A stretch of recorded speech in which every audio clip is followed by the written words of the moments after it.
Today on The State of Us, the Republic of America, united or divided?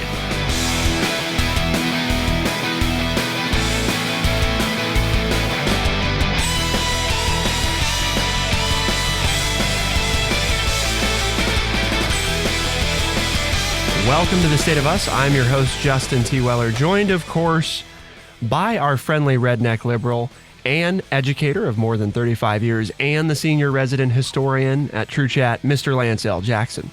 Today, we're going to discover how the newly constituted United States emerged as a fragile, internally divided union of states and use that as a framework to discuss today's political and social landscape. Lance, tell us about our guest. Well, our guest is Mr. Alan Taylor, who has twice won the Pulitzer Prize in History.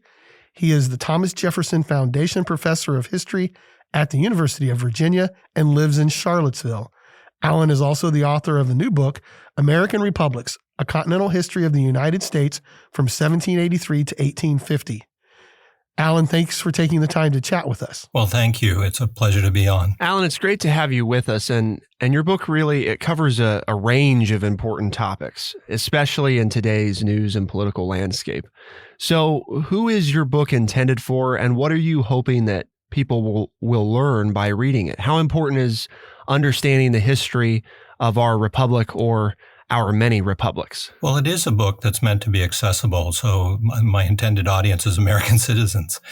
And I do think it's a book that could be helpful to people who are seeking to understand the origins of the American Republic and how it first went into operation, and see the continuities between the past and our present situation. So how long did it take to write the book? I mean, I know this may seem like an aside for some of our listeners, but I was remarking before we started the recording and the level of work that goes into crafting something like this that is accurate, but also can illuminate our history in a narrative-driven setting. Right. Well, it's a book that examines the United States front and center, but it does so in an entire North American context.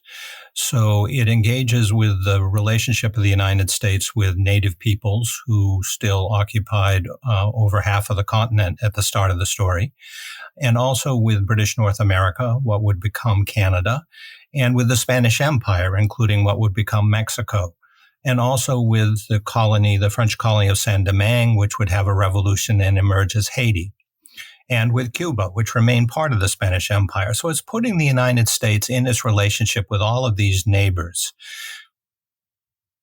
And as a consequence, there's a very broad historical literature that I needed to read. Because it's big in its geographic scale and it covers a lot of time from 1783 to 1850, it wasn't possible for me to go into an archive and research every dimension of this. There are aspects of it that I'm familiar with from having done archival research, for example, on the War of 1812. But there are large sections of it in which my method was to try to read everything significant written by scholars about this run of time and this very complicated geography. So it probably took me about 3 years of reading, and then it took me a little over a year of writing to produce this book. Wow. Quite a good bit of work in there to produce this, but I think definitely worthwhile. Speaking of geography, in the book, you observe that in 1787, the Constitution begins, "We the people," and not "we the states." It seems that people saw themselves connected more with their states than as an entire nation or America. Do you think it's fair to say that we've been politically divided since we started? Because, everybody's like, well, we were Americans and we stood up and we did this and, we fought all those people that you mentioned, the natives, the British, the French, the Spanish, and then the Mexicans. But history tells us that we really weren't, were we, together that much? Yeah, when you look at the history very closely, you see that it's not a story of a united American people rising up against the British. On the contrary, the American Revolution was a civil war in which thousands of Americans fought allied with the British to try to preserve the union of the empire. The British Empire had been a pretty prosperous place and one that had offered good military protection and which had protected civil liberties for a very long time for free people. So there were very good reasons for many Americans to say, hold on here, this is too radical for us, this revolution. So the United States was born out of division. And then in the wake of the revolution, after defeating the British Empire, the United States had a very tough prospect of remaining united, because the one thing that had held these very diverse states together was a common enemy. So without that enemy, it's not clear at all that the people of South Carolina have much in common with the people of Massachusetts. And people very rarely spoke of themselves as Americans in the 1780s. Instead, they spoke of themselves as New Englanders or Virginians or Carolinians or New Yorkers, and they had deep distrust for one another. In the colonial period, the only form of unity had been the tie of these 13 separate colonies separately to the British Empire. So once you shatter that tie, and once you no longer have a common enemy, how are you going to form a new tie among people who are very distrustful of one another? So the paradox is that the American Union and the federal Constitution emerge out of distrust between the states, not out of a sense of a common Americanness. The people who led the American Revolution and who then led the writing of the Constitution believed that unless they formed some sort of union among these different states, that they would have a falling out and they'd have wars, and that North America would repeat the bloody experience of Europe with all of these small countries waging wars over a balance of power. So it's to avert that they form a constitutional union that's meant to protect themselves from each other, as well as to provide protection against foreign powers whom they continued to fear. Not just the British, but also the Spanish Empire to the south. Yeah, I think we talk about a lot. Even it almost seems like weekly, but definitely monthly, that I try to remind our listeners that, when we started, right, we viewed ourselves more as sovereign individual states that were forming a sort of an alliance through a union to keep ourselves safe, more than united from a social standpoint or even an economic standpoint. Obviously the varying economies of North and South, and even state to state, were so vast that thinking that somebody in New York City at the time would have a lot in common with somebody in South Carolina was probably a bit of a fantasy to assume that they shared more in common than maybe divided them. And I think that's something that's important to remember. And I enjoyed reading your book, and I told Lance before the show, I said, you notice that in the final selection of questions, I did not find a way to include John Adams or John Quincy Adams, despite the fact that the Adams family is of particular interest of mine in the history. But we do get to mention Chief Justice John Marshall, which obviously I think is one of President Adams' more notable accomplishments while he was president. But you talk about Chief Justice John Marshall and President Thomas Jefferson, and you explain kind of how they were at odds, to say the least. And what does their relationship and the Burr-Wilkinson conspiracy teach us? What should we take away from that? Well, let me just go back briefly to the previous question where you ask about we the people. Well, putting we the people at the start of the Constitution is something of a wishful thinking on the part of the people who wrote it, because there was no one people. But the Union is created and the Constitution is created, and then American nationalism will slowly develop thereafter on the basis of the Union and the Constitution. And one of the chief men who really pushed it in that direction was John Marshall. John Marshall belonged to the Federalist Party, which was the original governing party of the United States. It's the party of Alexander Hamilton and of George Washington and John Adams. And John Marshall is a believer in nationalism. He believes that the federal government should be supreme over the states, and that the Constitution should be read in a liberal fashion. In other words, that there are implied powers in there for the federal government. That put him at odds with Thomas Jefferson, and his party, who were known as the Democratic Republicans. And Jefferson and Madison and other Democratic Republicans believed that the Constitution should be read more narrowly, that they did not want to see implied powers within the Constitution. And the Constitution is, to be frank, written in a fairly ambivalent fashion in certain key clauses. And as a result, we've been arguing about what the U.S. Constitution means ever since. And that argument goes back to John Marshall staking out a nationalist perspective and Thomas Jefferson staking out a more states' rights and limited constitutional reading. And one of the things that has always interested in me is how much of this do we think was intentional? In other words, Lance and I have debated over the years, is you have this back and forth almost of, well, they wrote it this way very much on purpose, or maybe they just got tired of trying to get it all perfectly figured out and said, you know what, as time goes on, people are going to need to figure it out for themselves. And, what we did or didn't mean, maybe what we meant and what you think we meant are not always the same. But maybe, perhaps that's also part of the point.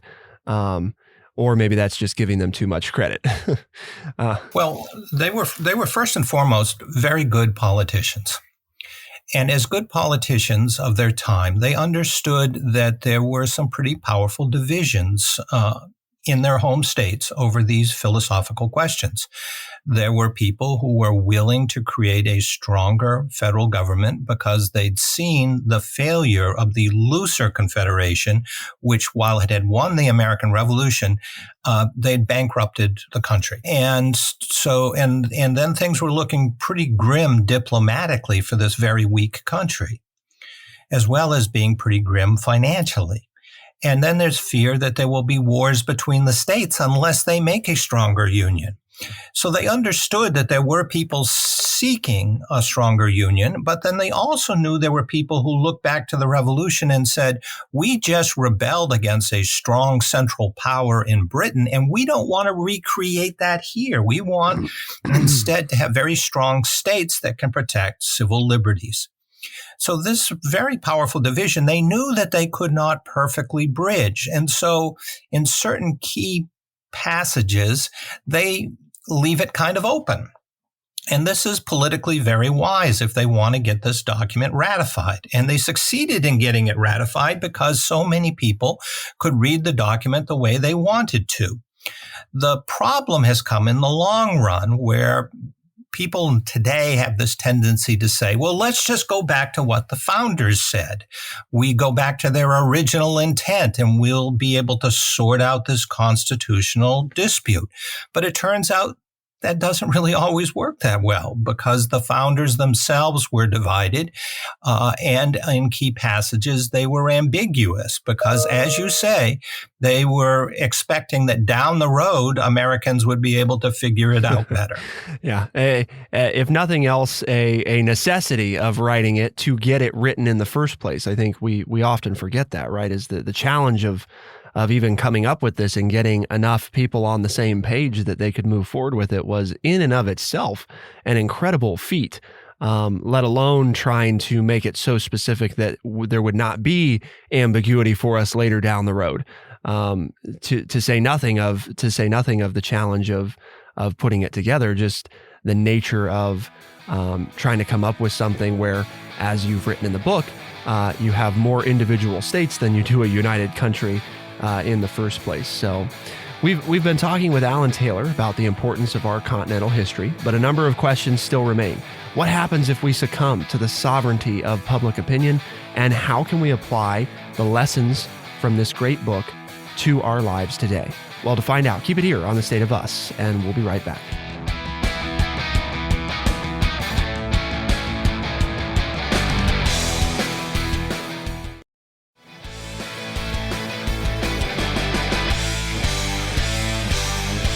Today, we're speaking with Alan Taylor about his new book, American Republics, A Continental History of the United States. Alan, we've had a lot of things play out in the last year or two here in the United States. And you speak in your book about Americans investing in the sovereignty of public opinion and the risk of the tyranny of the majority. Can you explain those terms and the context in which you make them so that our audience can kind of figure out for themselves if it has any validity to what's happening to us today as a country? Well, the phrase tyranny of the majority goes back to a French traveler who visited the United States, Alexis de Tocqueville, a very insightful man. And he was constantly comparing the United States to what he knew in France. And in France, they had a monarch at that time, and the monarch was the sovereign. Well, there is no monarch in the United States, so where does sovereignty lie? And the theory in the United States is it lies with the people. And so Tocqueville was a very close student of American society, and he talked to lots of people. And he noted the pluses and the minuses of having something called the people as your sovereign. And one of the things he saw was that people were constantly talking with one another and forming an opinion, and they professed that there was freedom of speech, but in fact, there was a tendency to insist that if you deviated from the majority opinion on something, that there was something seriously wrong with you. And as a consequence, there's a tendency he felt for opinion to become tyrannical, for it to really narrow down the range of acceptable discourse in American politics. That was Tocqueville's perspective. So we talk about free speech, but our history shows us that if you're not on the majority side of the speech, then you tend to be overrun, or your thoughts tend to be overrun. Not. Well, an example would be the abolitionists. Right. The abolitionists were considered a very radical movement and at odds with the majority opinion. The majority opinion in the country in the 1830s and 40s was that slavery was too divisive an issue to talk about, and that the Constitution had stipulated that in effect, implicitly, that the slavery was the business of the states. And if the southern states meant to keep slavery, then the rest of the Union needed to respect that. The abolitionists are coming along and saying, no, slavery is a sin, and slavery, we must do something about it now. We must do anything we can to restrict it and to eventually persuade people to abolish it. And this made a lot of Northerners uncomfortable because they said, you are going to break up the Union, and the Union is essential to the safety and prosperity of us all. And so abolitionists were subject to mob violence, breaking up their meetings, beating them up, and in at least one case, shooting an abolitionist. So this is an example of where people who get out front and say things that are considered radical and are threatening to the Union and threatening to the Constitution were regarded as enemies of the majority, and they were their made to ideas suffer become for the it. norm after a major upheaval. But exactly. Well, right. The next it comes stage after of the American book I wrote history. about. It comes Exactly. Right.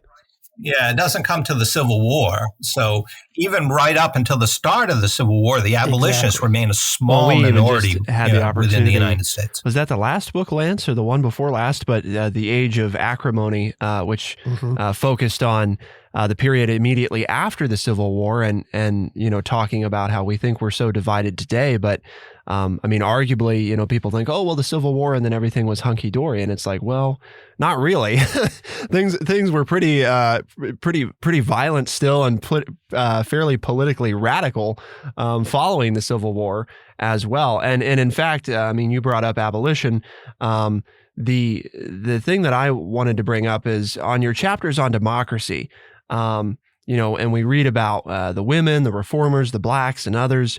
What do you see as the underlying theme that's running through those various social movements? Well, those various social movements are trying to expand the meaning of freedom. They're trying to include more people. So women's rights activists would like citizenship for women. Abolitionists would like not only to end slavery, but also to extend citizenship to free blacks. Prior to the Civil War, in most of the northern states, blacks did not have civil rights, even if they were free. They couldn't vote. They couldn't hold office. They were marginalized, subject to all sorts of discrimination and prejudice. And so abolitionists are seeking not just to end slavery, but they're also out to end the second-class status of free blacks in America. And they find it's a pretty hard struggle because the majority of people, North and South, say, we've got it already all figured out, and we don't really want these radical changes that will extend citizenship to more people. So something else that comes to mind here is, you talked about how We the People was perhaps a bit aspirational on the founders' portion to include in the preamble.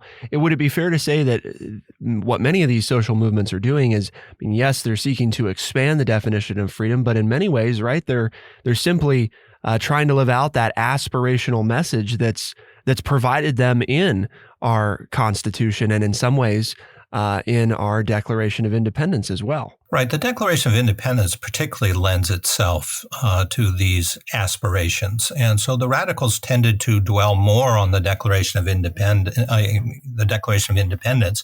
because it spoke about human equality, which is not something that the Constitution really stipulates. Now, the Bill of Rights that follows on the Constitution has also been an invitation for groups to say, well, what about us? Don't we deserve this as well? So American history is one of continuous struggle over the meaning of these foundational documents and about just how far we have come in fulfilling the apparent promise of those documents. And Americans have disagreed from the very start. So I think it's very hard to find any period of American history. You could make an exception for, say, World War II or the early Cold War, period in which Americans have some sort of broad consensus about what their country is about and what its foundational documents mean. But instead, what we've lived in is a continuous argument in which the terms of that argument have shifted over time, but it's still an argument. To your point, we tend to come together when we find that, quote, common enemy, right? I think that's what you're saying. And, we study history for a variety of reasons, but one of the reasons I think we study it is to connect the lessons that we can learn to our lives today. You use an interesting thing when you talk about disagree. You use a term in the book, mobocracy, which I found very interesting. What's the definition of that word?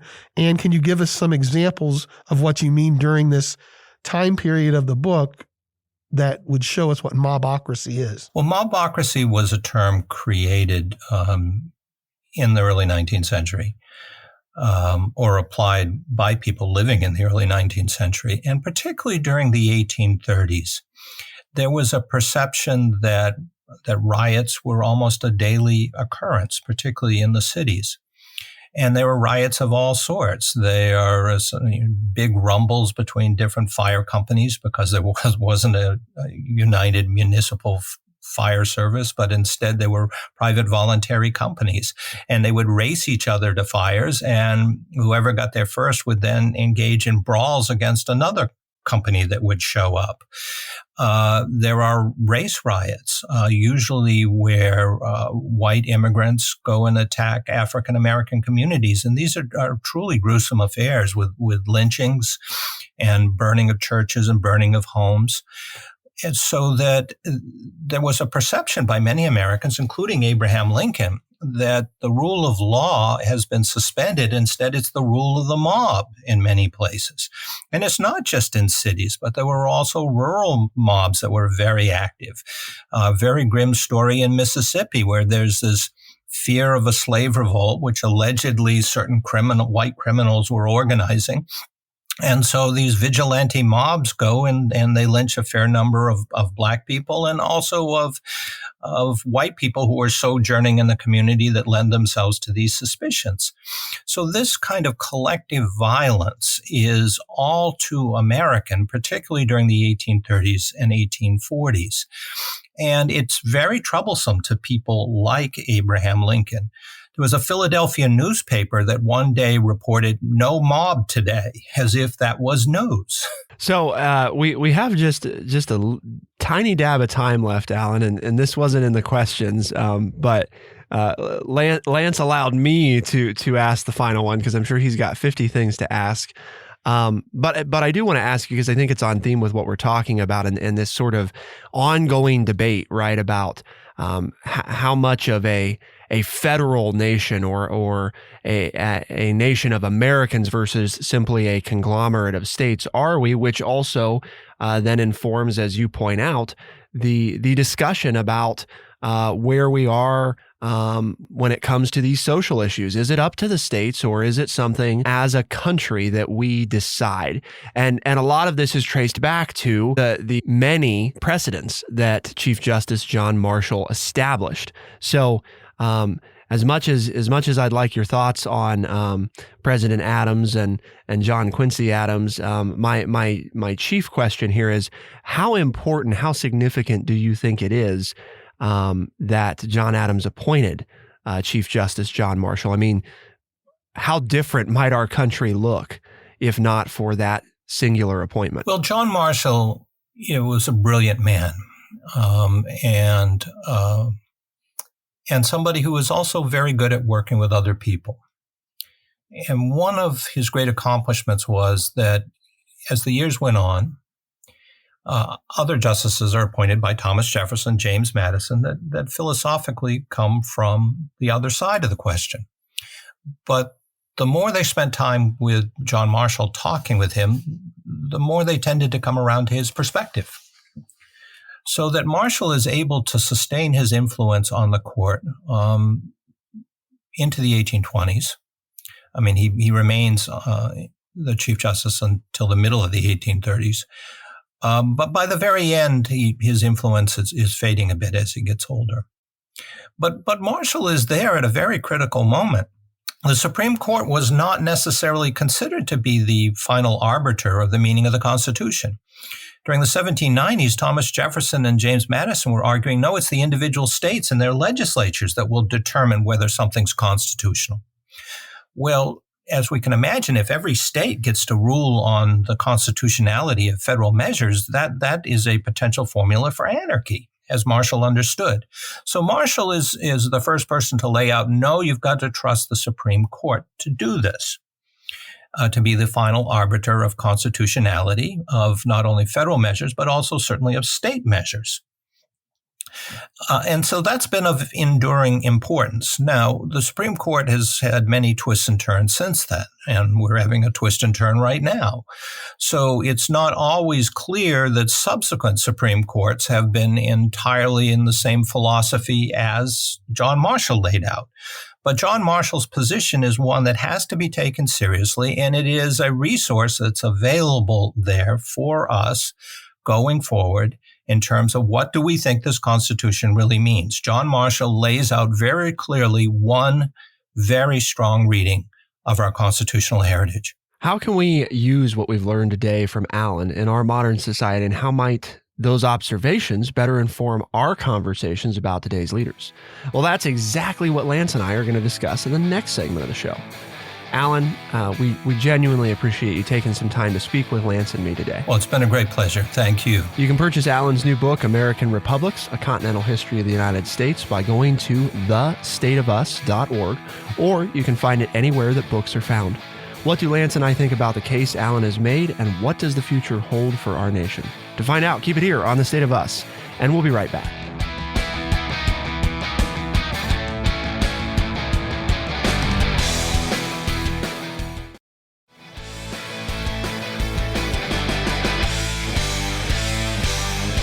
American Republics, A Continental History of the United States. It's sitting on Lance and I's bookshelf. You could certainly pick yourself up a copy. I do think it is an approachable book, Lance. I mean, I've talked to you before about there's history books that I can get into and I can read.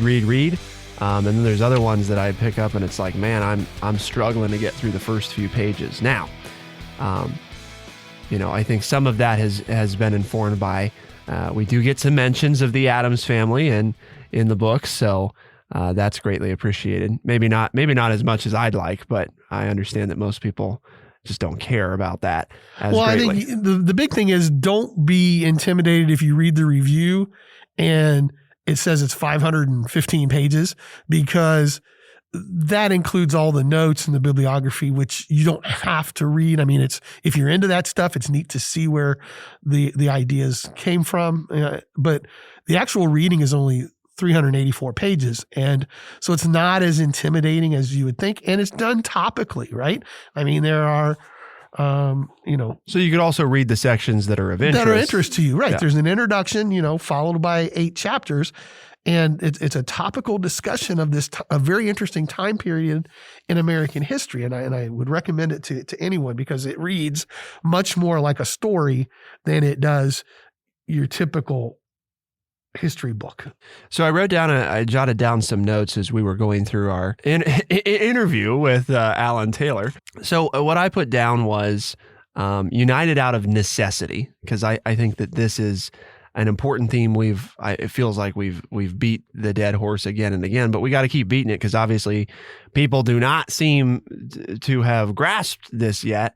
That and it doesn't mean that we can't be united, right? Because as our history proves to us, when we're faced with great threats, often we figure out ways to come together. Yes, this book is only a certain time period, but he's written 2 others and is going to come up with a 4th.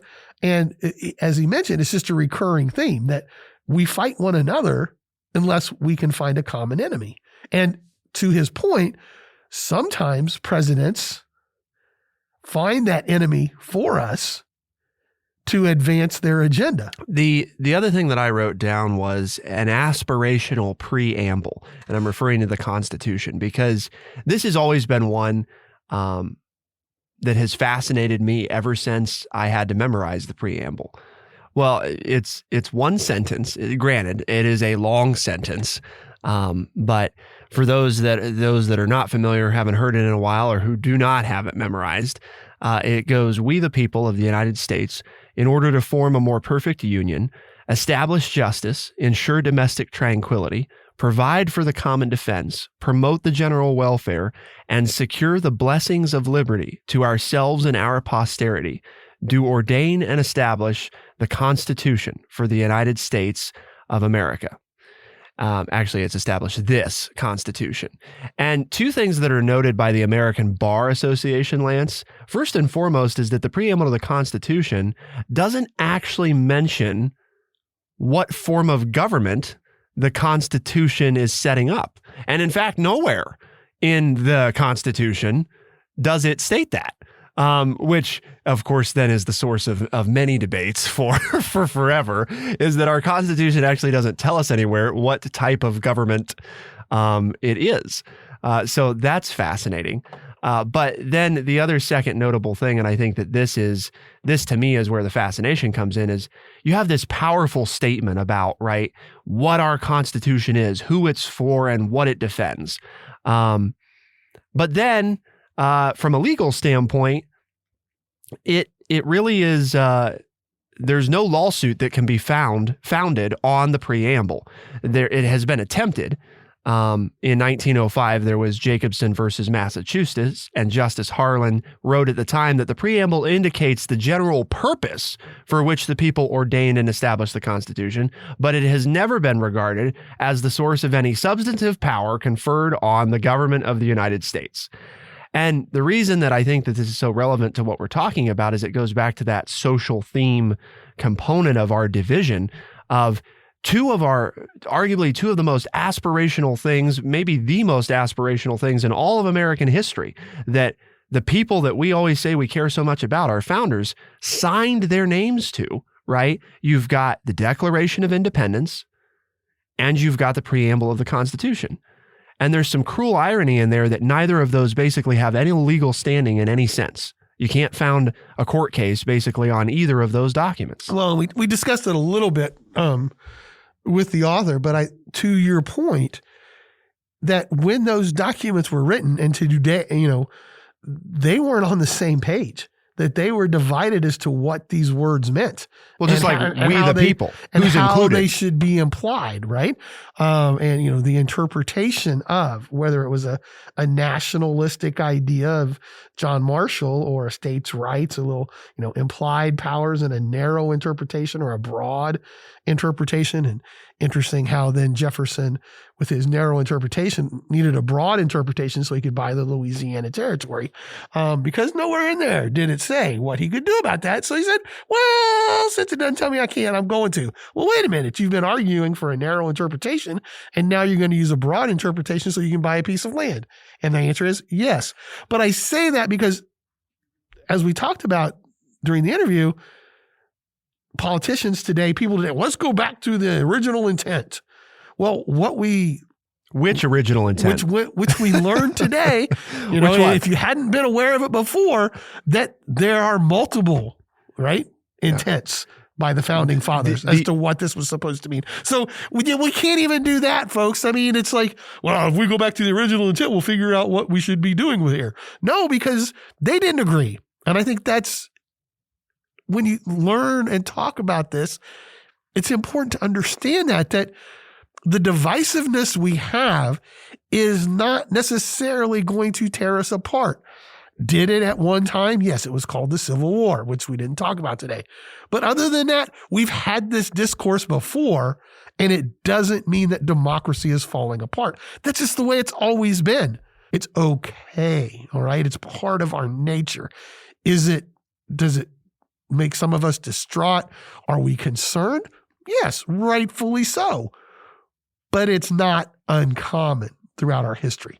So the next time you're listening to the national media and they say, oh my gosh, this is an unprecedented event, pick up a history book and read it, and you're going to find out that it's not. So if I'm casting aspersions, so be it. But I'm just sick and tired of listening to the national media tell me how this is the first time something has ever happened. And I can go back into a history book and say, well, no, it happened here, and it happened here, and it happened here, and it happened here. And you know what? The nation is still here. Do we have problems we need to fix? Agree wholeheartedly. But we always have, and we always find a way. So, Lance, with all that said, why do we have this conversation today? Well, because our mission here is to educate people by providing honest, open, and respectful conversations. And other than my soapbox there, we were honest and open. I was being very honest and open. Not sure about the respectful part, but doggone it, folks. Don't let people sucker you into saying, believing things. Find out for yourself, right? That's what I always taught in history class. So if you're listening to the show and you like it, tell your friends about it, your family, and you're having a discussion around the water cooler and they say, well, I'd like to listen to that show, tell them. They can find us as a podcast every Tuesday and Thursday on Spotify, Overcast, Stitcher, Apple Podcast, and anywhere they listen to their podcasts. State of Us is available Tuesdays and Thursdays as a podcast first thing in the mornings and heard on the weekends across the country on talk radio stations, AM and FM. For the State of Us on True Chat in Urbana, Ohio, I'm Justin T. Weller. I'm Lance Jackson. Special thanks to our guest today, Alan Taylor. And of course, thank you to our producer extraordinaire, Bradley Butch. Thank you all, our audience, for tuning in. We'll see you next time. Be the change.